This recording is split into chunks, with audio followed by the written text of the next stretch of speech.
שלום, היום אנחנו נעשה סקירה על האייפד 3 החדש, האייפד המצוין של אפל. בואו נתחיל. אנחנו יכולים לראות, קודם כל של האייפד יש שתי מצלמות, אחת של 5 מגה פיקסל בצילום של 1080p ב-HD. מקדימה יש לו מצלמה של 1.3 מגה פיקסל עם איכות וידאו של VGA. יש לנו פה שתי כפתור ווליום למעלה ולמטה, כפתור רטט וכפתור כיבוי והדלקה כאילו, והאוזניות. זה אנחנו עכשיו דוגמים את ה-16 ג'יגה וי-פיי. יש לו רמקול אחד, חזק מאוד, אבל חבל שהוא אחד. בואו נתחיל.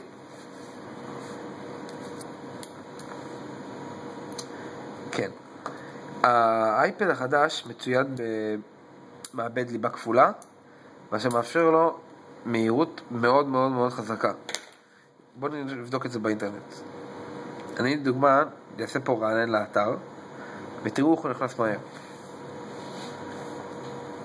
אתר כבד דווקא. נכנס, גולש, אפשר לראות את החדות שלו, וכך שנגדיל נראה עד איפה הוא מגיע. ממש תענוג, רואים את האיכות של ה-QHD במסך. בואו נצפה בסרטון ביוטיוב בפול סקייל. אחד הפשלות שקרה פה לאפל, שאין אפליקציה של יוטיוב במקורית, מה שצריך להוריד מספק חיצוני, צד שלישי, יותר נכון. יש פה את ה-FaceTime, שאתה יכול לדבר עם אנשים שיש להם מ-iOS 5 ומעלה. יש לנו פה משחקים ב-HD.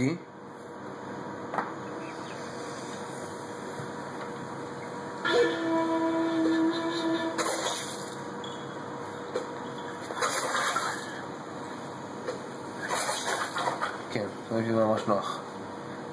הוא ממש לא כבד, אבל מה שבא זה שלנו פה זה ידית. צריך שיהיה לו משהו אחיזה. היו צריכים לחשוב על זה.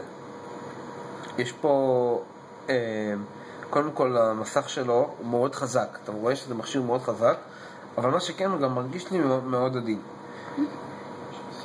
האיכות של הכתיבה פה מאוד נוחה, כמו שאנחנו יכולים לראות.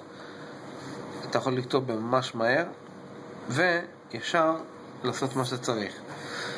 ומה שיש פה בגרסה החדשה iOS 6, מצד אחד יש לה את הגוגל מפות שזה גרוע, שאין לה את הגוגל מפות, סליחה, ואין את האפליקציה של יוטיוב, אבל יש פה אורחת יותר נכון, ששווה הכל. סירי. היי סירי.